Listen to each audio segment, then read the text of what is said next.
Newswatch Online TV News. I am Maria Tudukuri.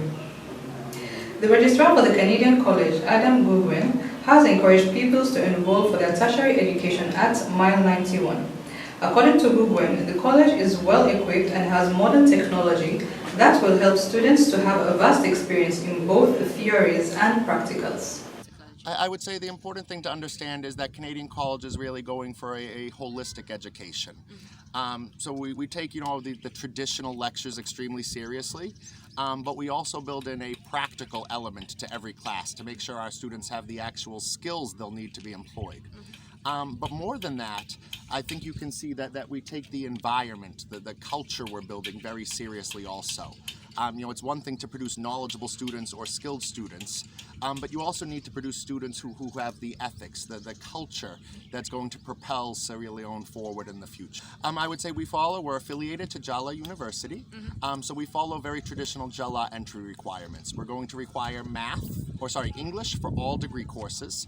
Math is going to be required for many of them that are more science-based, and 5 WASCs for a degree. I would say the first step is to visit the website, www.cmtsl.com, where you will find links to our admissions page, to descriptions of our programs. And you do your application online. An application does not require coming to CCMT. Although I would say for anyone who's unsure about whether or not they want to apply to CCMT, that the best thing you can do is come to visit the campus. Seeing is believing. According to Paul Bakary, the professional head at the Ministry of Works and Public Assets, the government has identified 9 bridges for possible reconstruction or replacements after the Service Street Bridge collapsed. He speaks to Bakary Ishmael Kamara in this interview. On the day when the incident happened, sometime after 4 p.m. in the late afternoon hours, we went there to see the situation at first hand. There are multiple factors to it. One, the bridge itself is an age-old bridge. It has carried age. It was constructed in the 1950s, and it's a mass concrete structure. The abutments are mass concrete, and then you have a I-section steel girders which protects the deck, the surface of the bridge itself. What happened? Several factors are responsible. One, there have been development around the bridge itself. One has been the development at the hotel site, and all ancillary works that are done there actually destabilize the waterway. You see, so the water course was diverted, and that caused part of the west wing of the west wing abutment to actually become unstable, because scoring occurred underneath the foundation of the bridge, which made the abutment to be unstable. And bridges they normally carry dynamic loads. They do not carry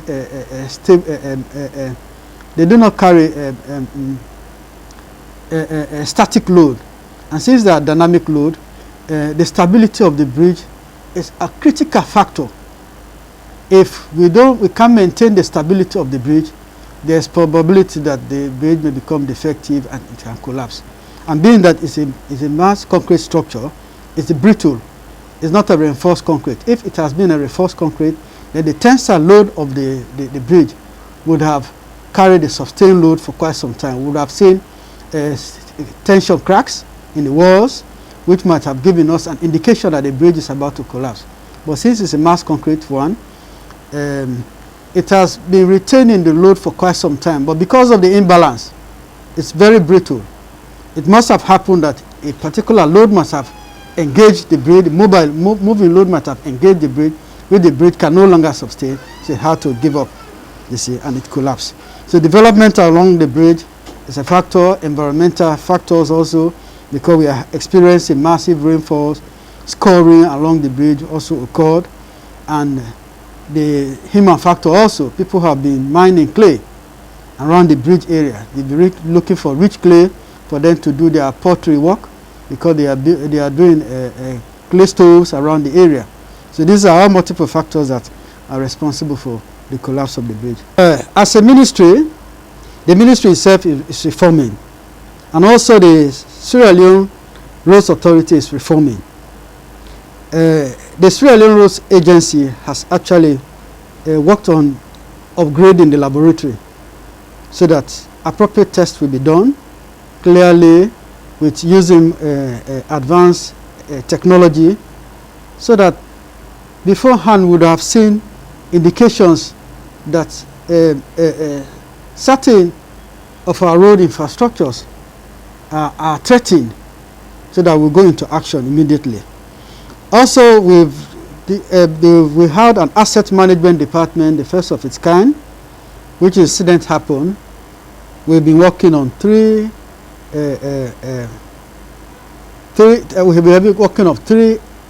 outcomes to be achieved.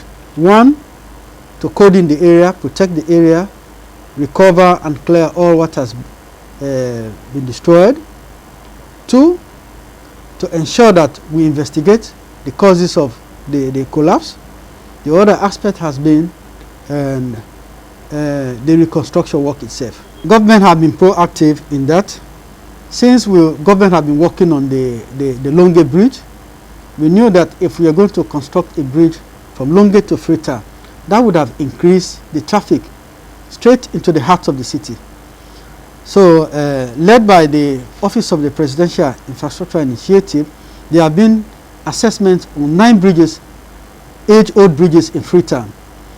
Those assessments came up with recommendations and cost proposals for the rehabilitation, maintenance, and if possible, reconstruction of those bridges.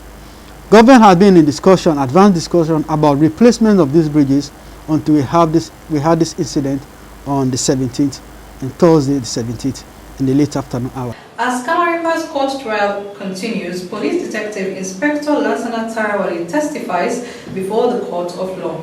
Abdallah has more updates on the story.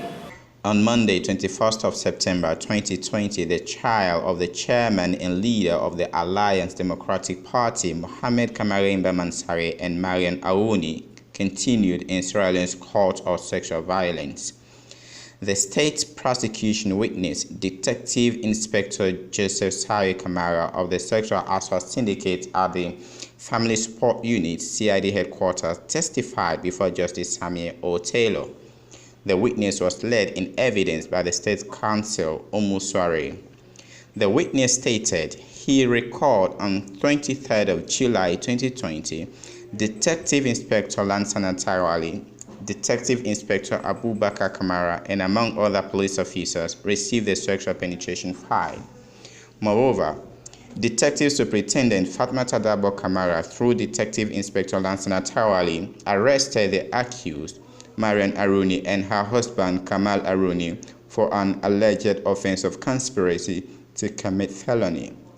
The witness asserted he interviewed the second accused with Detective Inspector Abubakar Kamara. According to Inspector Kamara in the court before Justice Samuel O. Taylor, after they had concluded obtaining statement from Aouni, she was detained again. However, Marian Aouni's lawyer was not in court to cross-examine the police witness, as he had left the court to attend to his late father's funeral arrangements. Notwithstanding, Justice Samuel Taylor had to remand the accused and adjourn the matter to Monday, 28 September 2020. Newswatch Online TV Court Update. I am Abdallah Fawundu. Let's go for a quick commercial break. We will be right back. Are you looking for a place where you will have fresh poultry eggs? Well, your worries are over. Reef Poultry Eggs is here to satisfy you. Visit us at 28 Charlotte Street, Freetown, or call 079-368959. We do wholesale, retail, and home delivery service. Reef Poultry Eggs, your place to be. Where do you go every time I touch you? Welcome back. This is Newswatch Online TV News, and I am Mariatu Dukuri. Sierra Leone Football Association has ended a 3-day visual FIFA member association referee course for over 40 referees across Sierra Leone. Ibrahim Kamara is the head of media Sierra Leone Football Association. He speaks more on the course. Okay, Okay, it's a 3-day FIFA member associations refreshers course for referees, basically. And this course normally happens annually. So this year's edition basically is a little bit problematic in the sense that the facilitators couldn't come down to the country because of the global pandemic. So it happened through Zoom, basically. In essence, it's a webinar, as opposed to how it's used to happen before. But despite the challenges with regards internet and things like that, it turned out to be highly successful. Yes, we're talking about 30 participants, which constitutes 25 men and 5 women, basically. And it has come to an end today after 3 days. It started on Monday and it has ended today in a very, very successful way with a very colorful closing ceremony, during which we also had a certification ceremony for all the participants. Well, the aim is basically to ensure that our referees in the country, keep up to speed with the evolving trend of the laws of the game. I mean, we don't want to be left behind. Obviously, you know that football laws, are basically the same right across, the world. Wherever you are, what is interpreted as a foul in England, for example, is also interpreted as a foul, or should also interpreted as a foul in Sierra Leone. So for us to keep up to speed with regards to the evolving trend, this is the essence of these kinds of training courses for our referees. Interestingly, we only had 5 female referees among the 30 referees. We're a little bit disappointed with regards to the number of female involvement into this, but then we have to understand the fact that this is the highest level of refereeing in the country, that is referred to as elite referees, basically. So yes, to get to that point as a referee is normally not easy. So we say kudos to the 5 female participants in this just concluded training. And also it is very, very much important to note that among the 5 female referees, 2 of them made it to the top 3 of the referees in terms of performance in the course. So we say kudos to the female participants, and we encourage more female to come on board the refereeing profession. Viewers, thank you very much for tuning in to this edition of Newswatch Online TV News Hour. As always, do not forget to subscribe to our YouTube channel and follow us on all our social media handles, which are all Newswatch Online TVSL. I've been your presenter, Maria Tudugwe. Stay safe, stay healthy. Goodbye.